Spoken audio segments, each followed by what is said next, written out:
tahun ini dan cukup berat, betul tidak? Nah, kaum muslimin, dan itu bukan hanya di Surakarta, bukan hanya di Jawa Tengah, bukan hanya di Jawa, tetapi di seluruh Indonesia dan bahkan seluruh dunia. Tahun ini kita semua menyaksikan awal daripada kemarau yang berat. Tahun ini seluruh dunia.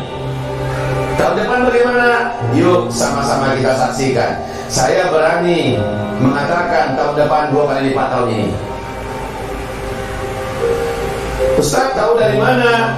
Yang pertama, dari 2016 saya sudah sampaikan bahwa para pakar ahli bumi kita di seluruh dunia memprediksi tahun 2019 sampai 2022 akan terjadi kemarau yang berat melanda seluruh dunia.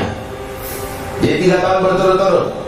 2019 ke 2020 tahun pertama, 2020 ke 2021 adalah tahun kedua, 2021 ke 2022 adalah tahun ketiga. 3 tahun berturut-turut. Berarti awalnya sudah kita rasakan kemarin ya. Sekarang sudah mulai hujan kan? Tapi hujan-hujan yang ada pun tidak sebanding dengan sebelum-sebelumnya. Karena sepertiga air dari langit sudah Allah tahan sekarang. Tahun depan 2/3 air dari langit Allah tahan.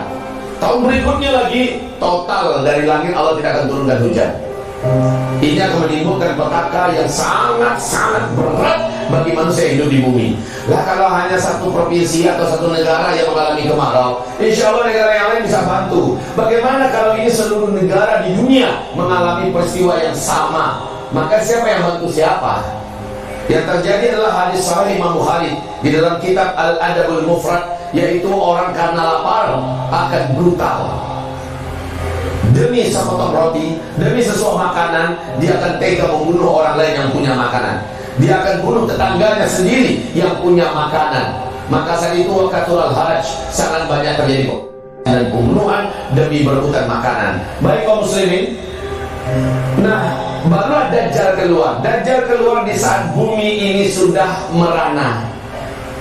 Bencana demi bencana menyusul, kelaparan, kegersangan, serentak yang demi bertahan hidup terjadi di mana-mana. Dajjal muncul. Dajjal mengatraksikan kemampuan-kemampuan sihirnya yang bisa menyebabkan orang-orang menjadi murtad. 2/3 manusia percaya Dajjal adalah Tuhan sesuai dengan klaimnya Dajjal. Dajjal membawa gunungan makanan. Siapa yang beriman kepadanya dibagi-bagi makanan. Siapa yang beriman kepadanya tanah-tanah yang tandus dia akan suburkan. Siapa yang beriman kepadanya air dari langit dia akan turunkan. Siapa yang beriman kepadanya walaupun harus dipertontonkan yang mati dia hidupkan kembali, maka dia akan kubur hidup. Orang-orang yang ada dalam kuburan akan dibangkitkannya.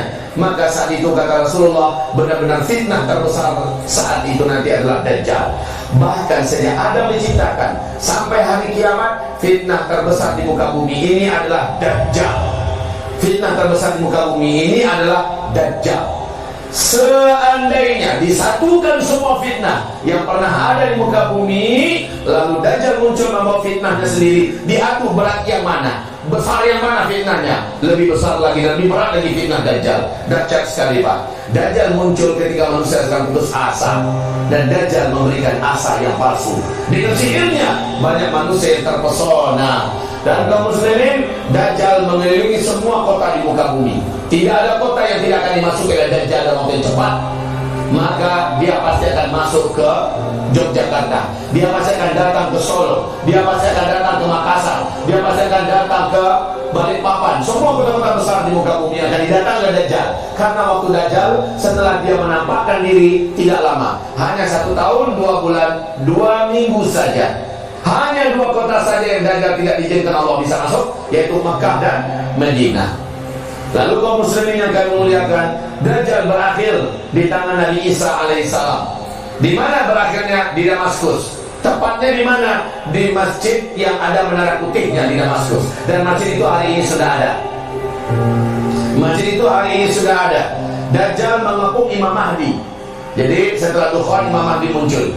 Ya. Saya tidak begitu pasti Imam Mahdi duluan sebelum Dukhan atau setelah Dukhan, tetapi 80% keyakinan saya Imam Mahdi munculnya setelah Dukhan. Dari mana dalilnya Ustaz? Rasul berkata, Al-Mahdi nanti muncul ketika negeri kalian sudah diselimuti oleh salju. Hari ini Saudi, tempat Imam Mahdi itu nanti dibayar, itu depan Ka'bah sudah bersalju. Betul? Kemudian kata Rasulullah SAW, Al-Mahdi muncul, kalian akan berbaiat kepadanya, dan kalian akan perang di belakang Imam Mahdi menggunakan pedang, tombak, dan panah.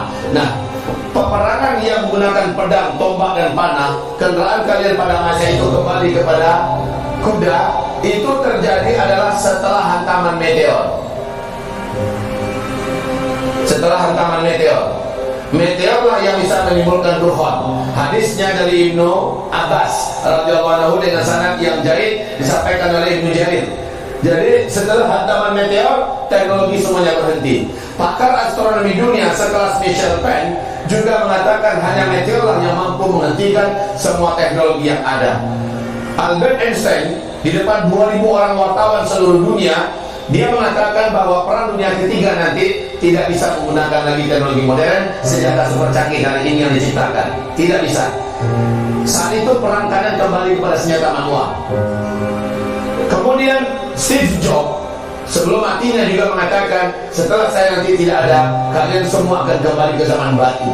Mereka para ilmuwan, para saintis, mereka sudah lebih daripada terkenal. Kekayaannya pun melimpah ruah, tak perlu cari sensasi baru. Mereka menganalisa, meneliti, dan mereka punya teknologi yang bisa memperkirakan apa-apa dan bagaimana ke depan. Tapi Rasulullah dari jauh-jauh hari 1400 tahun lebih yang lalu telah menyampaikan bahwa nanti kalian semua kembali kepada kehidupan kayak sekarang. Tsumma antum min haitsu badatum wa antum min haitsu badatum wa antum min haitsu badatum.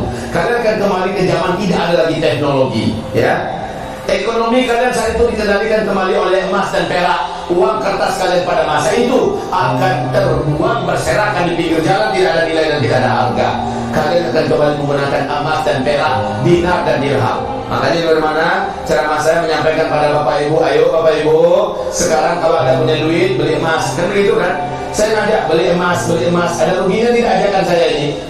Apakah emas perhiasan, ataukah logam mulia, ataukah dinar, dirham, apa saja? Silakan beli. Ada sedikit duit, ada simpanan sedikit, belikan mas, kilo, 2 kilo, gak apa-apa, beli.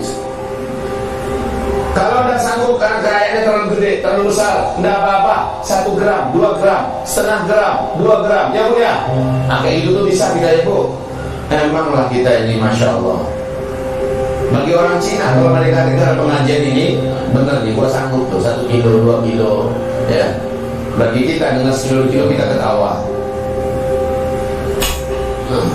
Baik Bapak Ibu, hamba-hamba Allah yang muliakan, setelah Dajjal dibunuh oleh Nabi Isa alaihissalam, maka belum lagi tenang dunia ini, sebab urusan yang diselesaikan berikutnya adalah menyelesaikan Yahudi. Seluruh Yahudi di muka bumi dihabisi. Tidak ada satu pun yang tersisa orang Yahudi, dimatikan oleh Nabi Isa, Imam Mahdi dan orang beriman, karena itu perintah dari Allah Subhanahu wa taala.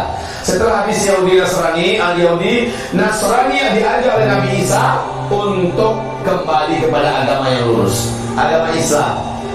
Dihancurkan seluruh salib di muka bumi, maka Nasrani berbondong-bondong masuk ke dalam agama yang sebenarnya, agama Islam. Tidak lagi tersisa di muka bumi ini agama Yahudi dan Nasrani, sudah selesai, kembali kepada Islam. Nah yang tersisa adalah orang Islam dengan yang tidak beragama sama sekali. Muncullah Ya'juj dan Ma'juj. Berapa jaraknya dari Nabi Isa ke Ma'juj? Hitungan bulan. Ya'juj dan Ma'juj muncul.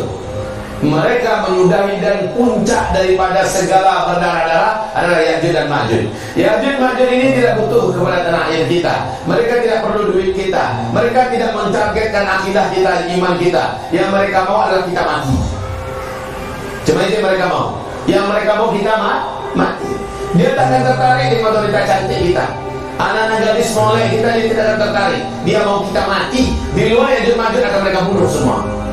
Maka kata Rasulullah, cara satu-satunya selamat dari Ya'juj dan Ma'juj adalah lari dan sembunyi. Ustaz, kita sembunyi di mana? Ya terserah di mana aja, pokoknya sembunyi.